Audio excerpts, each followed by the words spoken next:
எல்லாருக்கும் வணக்கம் மக்களே. எல்லாரும் எப்படி இருக்கீங்க? எல்லாரும் நல்லா இருப்பீங்கன்னு நம்புறேன். நாம இந்த காணொளியில என்ன பார்க்க போறோம் அப்படின்னு பார்த்தீங்க அப்படின்னா, 2026 சட்டப்பேரவைத் தேர்தல் தமிழ்நாட்டில் நடக்க போற காரணத்தினால, எந்தெந்த கட்சிகள் எப்படியெல்லாம் வாக்கு சதவீதங்கள் வாங்கியிருக்காங்க, எப்படியெல்லாம் வெற்றி பெற்றிருக்காங்க, வரப்போகும் தேர்தல்கள்ல எப்படியெல்லாம் வெற்றி பெற போறாங்க, அந்த தொகுதியில அவங்களுக்கு எந்த மாதிரியான வாக்கு வித்தியாசங்கள் இருக்க போகுது அப்படிங்கிற ஒரு கணிப்பு பார்த்துக்கிட்டு இருக்கோம். அந்த வகையில நம்ம இன்னைக்கு பார்க்க போற தொகுதி என்னன்னு பார்த்தீங்க அப்படின்னா, மதுரை மாவட்டத்துல இருக்க மதுரை வடக்கு தொகுதி தான் பார்க்க போறோம். வாங்க நிகழ்ச்சிக்கு போலாம். அதுக்கு முன்னாடி நம்ம சேனலை சப்ஸ்கிரைப் பண்ணிக்கோங்க மக்களே. சப்ஸ்கிரைப் பண்ணி நோட்டிபிகேஷன் ஆன் பண்ணி வச்சுக்கோங்க. மதுரை வடக்கு தொகுதியை பொறுத்தளவுக்கு பார்த்தீங்க அப்படின்னா, இந்த தொகுதியை வந்து 2011க்கு அப்புறம் தான் நிறுவியிருக்கிறாங்க. ஸோ 2011க்கு அப்புறம் 3 தேர்தல்கள் நடந்திருக்கு. இதுல 2 முறை வந்து அதிமுக 2011, 2016ல வெற்றி பெற்றிருக்காங்க. திமுக 2021ல வெற்றி பெற்றிருக்காங்க. ஆக மொத்தம் 3 தேர்தல்ல 2 முறை அதிமுகவும், 1 முறை வந்து திமுகவும் வெற்றி பெற்றிருக்கிறாங்க அப்படிங்கிறது குறிப்பிடத்தக்கது. அடுத்து மதுரை வடக்கு சட்டமன்ற தேர்தல் நிலவரங்கள் பார்த்தரலாம். அந்த வகையில நம்ம 2 தேர்தல்கள் பார்க்க போறோம். 2016, 2021. 2016 பொறுத்த மட்டும் பார்த்தீங்க அப்படின்னா, அந்த தொகுதியில அதிமுக தான் வெற்றி பெற்றிருக்காங்க. அதிமுக சார்பில் வி ராஜன் செல்லப்பா அப்படிங்கிறவர் போட்டிட்டு இருக்காரு. அவரு 70,460 வாக்குகளும் 46.70% பெற்றிருக்கிறாரு. அடுத்து அடுத்து திமுக கூட்டணியில இந்தியன் நேஷனல் காங்கிரஸ் சார்பில் போட்டிட்டு இருக்காரு கார்த்திகேயன் அப்படிங்கிறவர் போட்டிட்டு இருக்காரு. அவர் 51,621 வாக்குகளும் 34.20% பெற்றிருக்கிறாரு.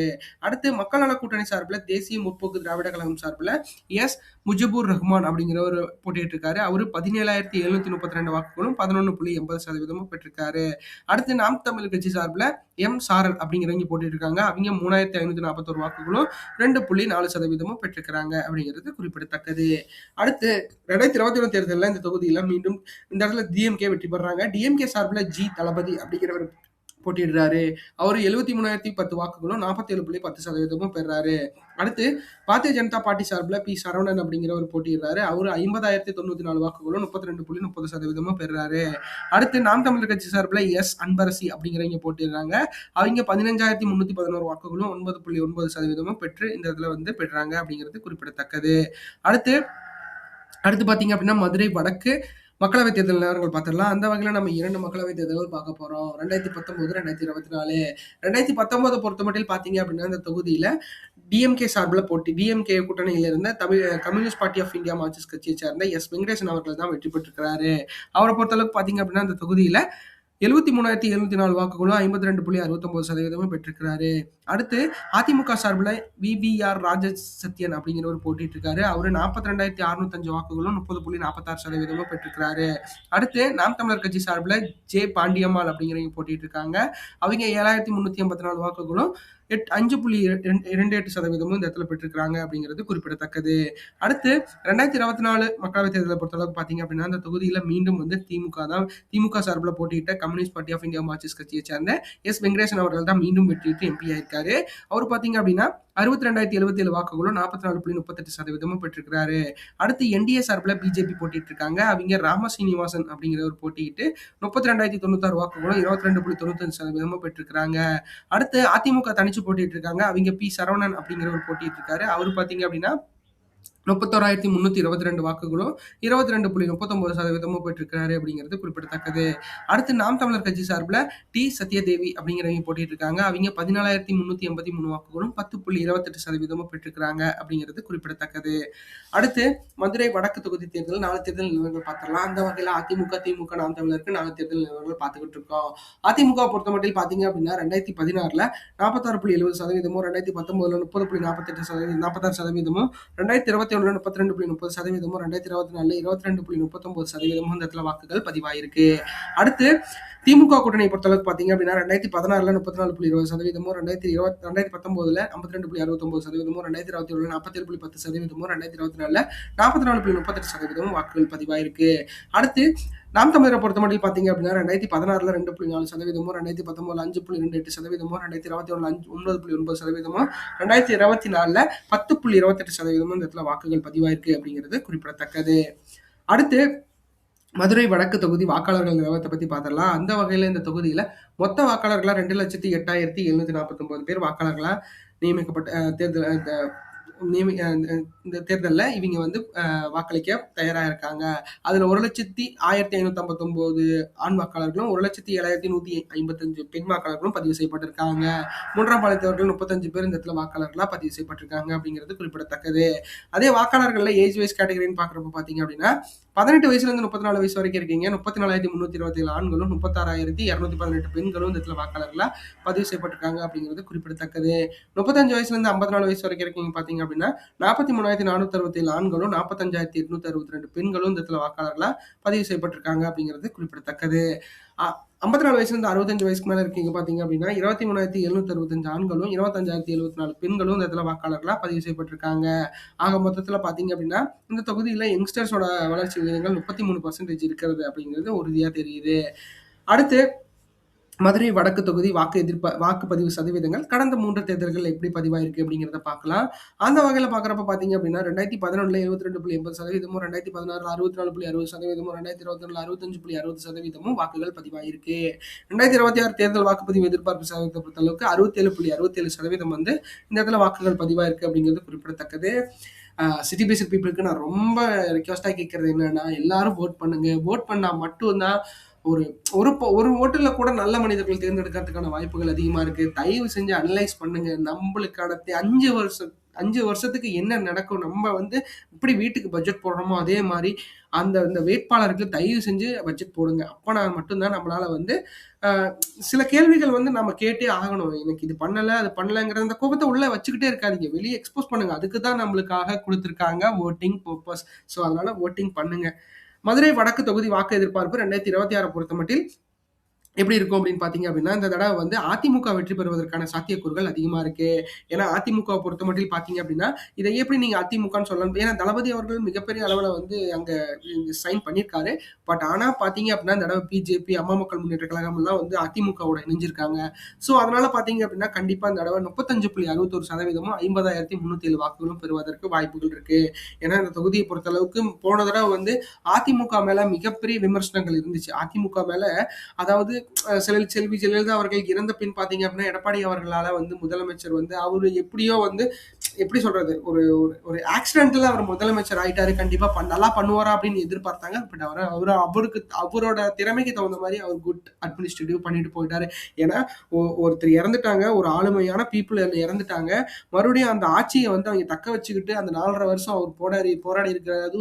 அவர் நிறைய சட்ட போராட்டங்கள்லாம் பண்ணியிருக்காரு அப்படிங்கிறத நான் நிறைய தெரிஞ்சுக்கிட்டேன். ஸோ அதுலயே அவரோட அந்த ஸ்கில்ஸ் வந்து ஓகே தெரியுது. ஸோ அதனால எந்த பிரச்சனையும் இல்லை. ஸோ அது வந்து கண்டிப்பா வந்து அவரோட நிலைப்பாட்டை தான் குறிக்குது. அதனால 2026ல அவரை பத்தியான ஒரு நல்ல முகங்கள் வந்து கிடைச்சிருக்கு அப்படிங்கிறது நம்மளுக்கு உறுதியா தெரியுது. ஸோ அதனால பாத்தீங்க அப்படின்னா 35.61% வாக்குகள் வாங்கி வெற்றி பெறுவதற்கான சாத்தியக்கூறுகள் அதிகமா இருக்கு.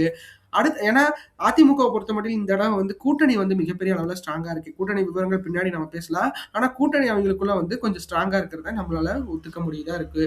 அடுத்து பாத்தீங்க அப்படின்னா திமுக கூட்டணி பொறுத்தளவுக்கு பாத்தீங்க அப்படின்னா 34.25%, 48,380 வாக்குகளும் பெறுவதற்கான வாய்ப்புகள் இருக்கு. ஏன்னா திமுக பொறுத்த மட்டும் பாத்தீங்க அப்படின்னா இந்த தொகுதியில கடந்த முறை வந்து வெற்றி பெற்றிருந்தாலும் கடந்த முறை வந்து கூட்டணி கட்சிகளுக்கு அதிமுக கூட்டணி ஒதுக்குனது ஒரு மிகப்பெரிய அளவுல ஒரு ஒரு ஒரு எப்படி சொல்றது, அது ஒரு மிகப்பெரிய அளவுல ஒரு தப்பான விஷயமா போயிட்டு, அதனால வந்து திமுகவுக்கு அந்த வெற்றி வந்து பரிசீலிக்கப்பட்டிருக்கு.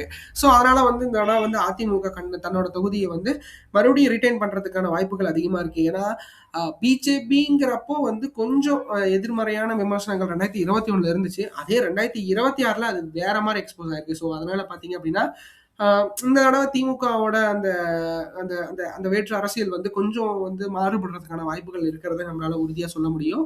ஸோ அதனால அது வாக்குகள்ல வந்து அது ரிஃப்ளெக்ட் ஆகிறதுக்கான வாய்ப்புகள் தான் அதிகமா இருக்கு.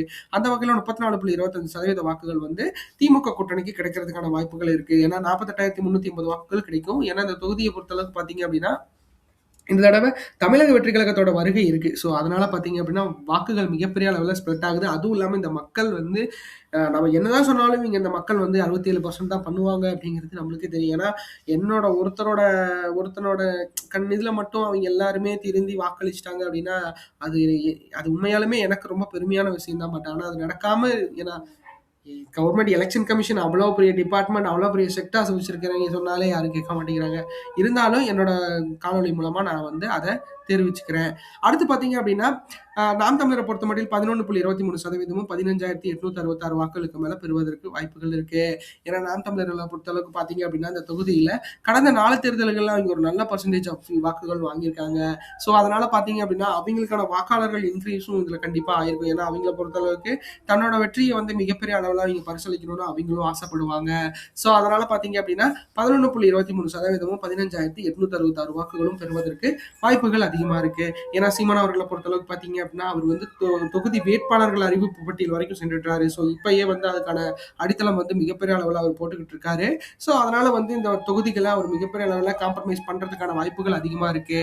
ஸோ அதனால இந்த தொகுதியில் அவங்க வந்து வெற்றி பெறுவதற்கான முயற்சிகளை அவங்க எடுக்கணும் அப்படிங்கிறத மிகப்பெரிய அளவில் நான் தாழ்மையாக கேட்டுக்கிறேன். கண்டிப்பாக அது பண்ணுவாங்க மக்களே. ஏன்னா அவங்கள பொறுத்த அளவுக்கு பார்த்தீங்க அப்படின்னா 4 தேர்தல்கள் அவங்க சந்திச்சிட்டாங்க. எந்தெந்த தேர்தல்கள் எப்படி இருக்கும், என்ன பண்ண போகிறோம் அப்படிங்கிறத வந்து அவங்க கண்டிப்பாக ஃபிக்ஸ் பண்ணியிருப்பாங்க. ஸோ அதனால வந்து இந்த தேர்தல் வந்து மிகப்பெரிய அளவில் நாம் தமிழருக்கு ஒரு நல்ல முன்னேற்றமான தேர்தலாக இருக்கும் அப்படிங்கிறதுல எந்த ஒரு ஐயமும் இல்லை. பார்க்கலாம் அது என்ன எப்படி பண்ண போகிறாங்க, எப்படி வந்து அதை கையாள போகிறாங்க அப்படின்ட்டு. அடுத்து தமிழகத்துக்கு புது உருவாக இருக்க தமிழக வெற்றி கழகத்தோட நிலையை பொறுத்த அளவுக்கு 17.68% 24,979 வாக்குகளும் பெறுவதற்கு வாய்ப்புகள் இருக்கு. நீங்க கேட்கலாம், என்ன இப்பதான் கட்சி தொடங்கியிருக்காங்க, அவங்களுக்கு நீங்க இவ்வளவு பர்சன்டேஜ் வாக்குகள் போட்டிருக்கீங்கன்னு கேட்கலாம். கேட்கறது நியாயமான விஷயம். பட் ஆனா அது வந்து ஒரு நல்ல ரீச்சான ஒரு பப்ளிசிட்டியான ஒரு ஆக்டருக்கு என்ன மாதிரியான ஆதரவு கிடைக்குமோ அதுதான் விஜய் அவர்களுக்கு கிடைச்சிருக்கு. அதை விட கொஞ்சம் அதிகமாகவே கிடைச்சிருக்கு. அதெல்லாம் ஓட்டா கன்வெர்ட் ஆகணும் அப்படின்னா அந்த 17% பீப்புள்ஸும் இன்னொரு 17% பீப்புள்ஸ் தன்னோட எப்படி சொல்றது, தன்னோட தலைவரோட கொள்கை அதெல்லாம் வந்து கண்டிப்பா எக்ஸ்பிளைன் பண்ணணும். அது நிறைய தெரிஞ்சுக்கணும். ஏன்னா அவங்கள பொறுத்தளவுக்கு பார்த்தீங்க அப்படின்னா இப்போ வரைக்கும் விஜய் அவர்கள் மட்டுமே எல்லாத்தையும் பண்ணிடுவாரு அப்படிங்கிற அந்த ஒரு நிதிலேயே இருக்காங்க. அந்த அது கண்டிப்பா அது இப்படி இருக்கக்கூடாது. விஜய் அவர்களை தாண்டி மக்களுக்கு நீங்க, ஏன்னா விஜய் அவர்களை பொறுத்தளவுக்கு பார்த்தீங்க அப்படின்னா அவர் முதலமைச்சர் ஆயிட்டாரு அப்படின்னா அந்த அரியணையில யார் என்ன சொல்றாங்களோ அதை தான் அவர் எக்ஸிக்யூட் பண்ண முடியும். அவர் எல்லா இடத்துலையும் வந்து கள நிலவரங்கள் பார்க்க முடியாது. ஸோ தொண்டர்களாகிய நீங்கள் தான் அதுக்கான ஆக்ஷன்ஸ் எடுக்கணும். இவங்களுக்கு இந்த இது பண்ணணும், இதுல இவ்வளவு செக்டார்ஸ் இருக்கு, இதை நம்ம இப்படி யூஸ் பண்ணலாம், இப்படி பண்ணக்கூடாது அப்படிங்கிறத அவருக்கு போதனை பண்றதே வந்து இங்க இருக்கிற கவுன்சிலர்ஸ் தான். ஸோ கண்டிப்பா ஏன்னா மு க ஸ்டாலின் அவர்களையோ எடப்பாடி பழனிசாமி அவர்களையோ அவங்களெல்லாம் எடுத்துக்கிட்டீங்க அப்படின்னா தன்னோட மாவட்ட செயலாளர்களும் தன்னோட கவுன்சிலர்கள் என்ன சொல்றாங்களோ அதை தான் கண்டிப்பா எக்ஸிக்யூட் பண்ணுவாங்க. ஸோ அந்த அளவுக்கு வந்து மக்களோட நலன்களை இன்னும் கொஞ்சம் டெப்தா வந்து அவங்களுக்கு அணுகுமுறையோட நல்லதா பண்ணுங்க. கண்டிப்பா உங்களுக்கான வெற்றி மிகப்பெரிய அளவுல ஒரு பிரகாசமானதா இருக்கும் அப்படிங்கிறத உறுதியா நம்பலாம். அடுத்து 2026 தமிழ்நாடு தேர்தல் கூட்டணி எதிர்பார்ப்பு இந்த மாதிரியான கட்சிகள் என்ன ஒன்றிணைந்தா மேற்கூறிய வாக்குகள் கிடைக்கிறதுக்கான வாய்ப்புகள் தான் இருக்கும் அப்படிங்கிறத நம்ம உறுதியா சொல்லலாம். அந்த வகையில பாக்குறப்ப அதிமுக கூட்டணியில பொறுத்தளவுக்கு பாஜக, பாமக, அம்மா மக்கள் முன்னேற்ற கழகம், தமிழ் மாநில காங்கிரஸ் எல்லாம் அவங்களோட இணைஞ்சிருக்காங்க. சோ அதனால அவங்க 35.61% வாக்குகள் கிடைக்கிறதுக்கு வாய்ப்புகள் இருக்கு. வெற்றி பெறுவதற்கான வாய்ப்புகள் இருக்கு. ஏன்னா அம்மா மக்கள் முன்னேற்ற கழகத்தை பொறுத்த அளவுக்கு தனக்குன்னு ஒரு ஓட் பேங்க் வச்சிருக்காங்க. மதுரை மாவட்டத்துல அவங்களுக்கு அந்த அளவுக்கு அதிகமானது இல்லை அப்படின்னாலும் இந்த இடத்துல வந்து செல்லூர் ராஜு அவர்கள் இருக்காங்க. இந்த தொகுதியை பொறுத்தளவுக்கு பாத்தீங்க அப்படின்னா இப்ப கூட திமுக இருந்து ஒருத்தர் ஒரு நல்ல சேகர் அப்படின்னு சொல்லிட்டு ஒருத்தர் இணைஞ்சிருக்காரு. ஸோ அவரு பொறுத்தளவுக்கு அவரும் மதுரையில ஒரு நல்ல ஒரு கேண்டிடேட்டா தான் இருக்க போறாரு. ஸோ அதனால அதிமுகவுக்கு கொஞ்சம் பலம் கூடிட்டே வருது. பிஜேபி அவங்களோட இருக்காங்க. ஸோ பிஜேபி பொறுத்தளவுக்கு பாத்தீங்க அப்படின்னா நயினார் நாகேந்திரன் அவர்களும் அண்ணாமலை அவர்களும் மிகப்பெரிய அளவில் அவங்களோட சுற்றுப்பயணம் வந்து பிரச்சாரத்துல மேற்கொள்ள போறாங்க அப்படிங்கிறது நம்மளுக்கு உறுதியா தெரியுது. ஸோ அதனால பாத்தீங்க அப்படின்னா ஓட் கவர் பண்றதுக்கு அவங்க மிகப்பெரிய அளவுல, ஏன்னா பிஜேபியோட ஸ்டாண்ட் வந்து நல்லா இருக்கு. அவங்கள பொறுத்தளவுக்கு தன்னோட தன்னோட கட்டுப்பாட்டுக்கு கீழே இருக்கிற ஒரு கட்சி கண்டிப்பா, ஏன்னா எப்பயுமே வந்து ஒன்றியத்தோட ஸ்டேட்டும் கொஞ்சம் எப்படி சொல்றதுன்னா சென்ட்ரலோட ஸ்டேட்டும் ஒன்றி இணைந்தது அப்படின்னா ஸ்டேட்டுக்கு மிகப்பெரிய அளவுல ஒரு நல்ல ரிவல்யூஷன் கிடைக்கும். கண்டிப்பா வந்து அதை வந்து திமுக கவர்மெண்ட் மிஸ் பண்றாங்களோ அப்படின்னு தோணுது. ஏன்னா அவங்களுக்குள்ள இருக்கிற சின்ன சின்ன பிரச்சனைகள் வந்து மக்களை பாதிக்குது அப்படிங்கிறது நம்மளுக்கு சில விஷயங்கள் தெரியுது. பட் ஆனா அது அவங்களுக்குள்ள பிரச்சனை இல்லை. அது வந்து ஏன்னா இவங்க ஒரு காங்கிரஸ் பார்ட்டியோட சேர்ந்தவங்க, அவங்க பிஜேபி பார்ட்டியோட சேர்ந்தவங்க, இப்படி இப்ப என்னோட எதிரிக்கு நான் உதவ மாட்டேன் அப்படிங்கிற மாதிரி தான் இருக்கு. பட் ஆனா அவங்களோட கான்ட்ரிபியூஷன்ஸ் பண்ணிட்டு இருக்காங்க அப்படிங்கறத நம்ம நிறைய இடத்துல தெரிஞ்சுக்கிட்டு இருக்கோம். ஸோ அதெல்லாம் ஒரு பிரச்சனை இல்லை. அவங்களுக்கு பிஜேபி தலைமையில இருக்கிற ஒரு கட்சிக்கு வந்துச்சு அப்படின்னா ஆந்திரா எப்படி வந்து நம்மளுக்கு ஒரு நல்ல ஒரு பட்ஜெட்ல நல்ல ஒரு இது பண்றோமோ அதே மாதிரி தமிழகமும் கிடைக்கிறதுக்கான வாய்ப்புகள் அதிகமா இருக்கு. ஸோ அந்த மாதிரி ஒரு ஸ்டாண்ட் பைல கூட எடப்பாடி அவர்கள் வந்து இந்த முடிவு எடுத்திருக்கலாம். ஏன்னா சென்ட்ரலோட கண்டிப்பா வந்து சென்ட்ரலோட அட்டாச்மெண்ட்ஸ் இருக்கணும். எல்லாத்துக்கும் முறுக்கிட்டு இருந்தோம்னா நம்ம எப்படி வந்து நம்மளால வந்து சர்வே பண்ண முடியும் அப்படிங்கறத அவர் உறுதியா நம்பியிருக்காருன்னு நினைக்கிறேன். ஸோ அதனால பிஜேபியோட கூட்டணி வச்சு தனக்கு தன் மக்களுக்கு நல்லது செய்யலாம்னு அவர் நினைச்சா இருக்கலாம். கண்டிப்பா அது நல்லதுன்னு நினைச்சிருந்தாருன்னா நல்லது நடக்கிறதுக்கு வாய்ப்புகள் அதிகமா இருக்கும். அடுத்து திமுக கூட்டணியை பொறுத்தளவுக்கு இந்திய தேசிய காங்கிரஸ், சிபிஐ, சிபிஎம், விடுதலை சிறுத்தைகள் கட்சி, மக்கள் நீதி மய்யம், மதிமுக போன்ற கட்சிகள்லாம் இருக்க காரணத்தினால 34.25% ஜஸ்ட் வாக்குகள் ரொம்ப இழுபறியா தான் போயிட்டு இருக்கு. நீங்க பாத்தீங்க அப்படின்னா இந்த தொகுதியில இழுபறி, அதாவது அதிமுக திமுக இந்த 2 பேரும் வந்து போட்டி போட்டாங்க அப்படின்னா ரொம்ப இழுபறியா இருக்க போது மக்களே. அதுல வெற்றி பெற போறவங்களா நம்மளால யூகிக்கவே முடியாது. ஆனா ஒரு படி மேல வந்து அதிமுக இருக்கிறதுக்கு வாய்ப்புகள் அதிகமா இருக்கிறத நம்மளால உறுதியா சொல்ல முடியும். அது எந்த அளவுக்கு இருக்குதுங்கிறத நீங்களே தெரியும். ஏன்னா திமுக பொறுத்த மட்டும் பாத்தீங்க அப்படின்னா இது எக்ஸிடென்டலா இந்த தொகுதி வந்து 2021 அவங்களுக்கு கிடைச்சிருக்கு. ஸோ பிஜேபி வந்து அந்த காலகட்டத்துல அந்த அளவுக்கு ஒரு செல்வாக்கு மிக்க ஒரு பதிவை பெறல. ஆனா அண்ணாமலை அவர்கள் வந்ததுக்கு அப்புறம் பாத்தீங்க அப்படின்னா பாரதிய ஜனதா பார்ட்டிங்கிறது தமிழகத்துல ஒரு நல்ல ஒரு ரிவல்யூஷன் பார்ட்டியா ஆயிடுச்சு. அது வந்து ஒரு நியூ பார்ட்டி மாதிரி மறுபடியும் வந்து ஒரு நியூ பார்ன் மாதிரி அவங்க 1989ல இருந்து இருக்காங்க. பட் ஆனா வந்து ஒரு 2022க்கு அப்புறம் தான் அவங்களுக்கு ஒரு நியூ பார்ன் கிடைச்சிருக்கு. ஸோ அதை நாயனார் நகேந்திரன் அவர்கள் கெட்டியா பிடிச்சுக்கிட்டாருன்னா மிகப்பெரிய அளவுல தமிழ்நாட்டுல ஒரு நல்ல ரிவல்யூஷன் கிடைக்கிறதுக்கு வாய்ப்புகள் அதிகமா இருக்கு. பார்க்கலாம் திமுக கூட்டணியோட பிஜேபி போட்டிட்டாங்கன்னா என்ன மாதிரி நடக்க போகுது அப்படின்ட்டு. அடுத்து நாம் தமிழரை பொறுத்த மட்டும் பாத்தீங்க அப்படின்னா 11.23% வாக்குகள் வந்து தனிச்சு போட்டிட்டா கிடைக்கிறதுக்கான வாய்ப்புகள் தான் அதிகமா இருக்கு. ஏன்னா நாம் தமிழரை பொறுத்த மட்டும் பாத்தீங்க அப்படின்னா அவங்கள பொறுத்தளவுக்கு அவங்க கொள்கை ரீதியான உடன்பாடுகள் வந்து எந்த ஒரு கூட்டணி கட்சிகளுக்கும் எடுபடல. ஸோ அதனால யாரோடையும் அவங்க இணைவில்லை, யாரும் அவங்களுக்கு இணைவில்லை அப்படிங்கிறத அவங்க உறுதியா நம்புறாங்க. ஸோ அதனால பாத்தீங்க அப்படின்னா அவங்க வந்து கண்டிப்பா தனிச்சு தான் போட்டிடுவாங்க அப்படிங்கறத அவங்க உறுதியா தெரிவிச்சிட்டாங்க. ஏன்னா வேட்பாளர்களோட பட்டியல் 234 தொகுதிக்கும் அவங்க வெளியிட்டு இருக்காங்க அப்படின்னா இனிமேல் கூட்டணி பற்றி பேசி எந்த ஒரு பிரயோஜனம் இல்லை. கண்டிப்பா வந்து அவங்க தனிச்சு தான் போட்டிடுவாங்க அப்படிங்கிறது நம்மளுக்கு எல்லா காணொலி வாயிலையாவும் தெரிஞ்சிருச்சு. ஸோ அதனால அவங்க தனிச்சு தான் போட்டிடுவாங்க. தனிச்சு போட்டிட்டாங்க அப்படின்னா இத்தனை பர்சன்டேஜ் அப்போ வாக்குகள் தான் வாங்குறதுக்கு வாய்ப்புகள் இருக்கு. ஒருவேளை சீமான் அவர்களோட கொள்கை பிடித்து மக்கள் வந்து இந்த தொகுதியில எனக்கு தெரிஞ்சு சீமான் அவர்கள் ஒரு 25 to 30 வாங்கினாலே இந்த இடத்துல ஜெயிக்கிறதுக்கான வாய்ப்புகள் இருக்கு. ஏன்னா இந்த 2 இடத்துல தான் வந்து அதிமுக திமுக இருந்தா அவர் உருவ போறாரு. அவங்கள்ட்ட வந்து ஒரு 8, இந்த இடத்துல இருந்து ஒரு 8 எடுத்தாருன்னா அவங்க 28க்கு வந்துருவாங்க, இவர் 30க்கு வந்துருவாரு. தமிழக வெற்றி கழகமும் ஒரு 20 25 மேல வந்துச்சு அப்படின்னா கடுமையான போட்டியா இருக்க போகுது.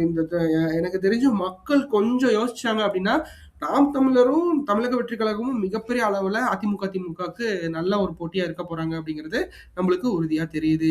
அடுத்து தமிழகத்து புதுவரா வந்திருக்க தமிழக வெற்றி கழகத்தோட நிலை பொறுத்தளவுக்கு 17.69% வாக்குகள் கிடைக்கிறதுக்கான வாய்ப்புகள், 68% வாக்குகள் கிடைக்கிறதுக்கு வாய்ப்புகள் இருக்கு.